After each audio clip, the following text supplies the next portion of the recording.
So if you want to change around the brightness, contrast and everything inside a Photopea, you can also utilize something called levels right here.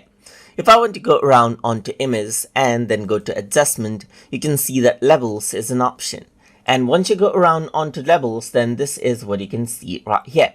If I were to go around and click and drag this out right here from the right hand side, you can see that I can go around, change around the bright part right here to be more brighter. If I were to go around onto the left hand part, you can see that dark part can be more darker right here.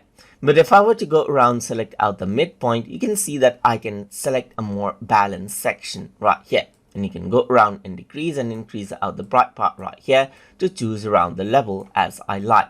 So this is what you have, as you can see. You can make the bright part more darker, as you can see right here, by utilizing this, and make the dark part more brighter by using the sample on the left right here. You can also go around, utilize auto, and it'll automatically choose out the best settings as it feels. If I were to go to red, then I can change around the darker level of red right here, just like this as well, and give it a bit of color correction. Look, you can go around onto green right here and do the same right here, as you can see right here, just like this as well. Change it around right here to give a more feel right here. You can go around, make the green more brighter and darker right here. Similarly, you got the blue, as you can see right here. You can remove out the blue from the black area and the bright area as well, or bring this down to get more bluish content right here.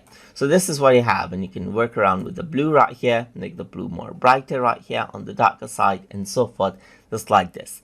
And this is how you can go ahead and utilize levels inside a Photopea. So hope you guys learned something as always. And as always, please like, comment, share, and subscribe.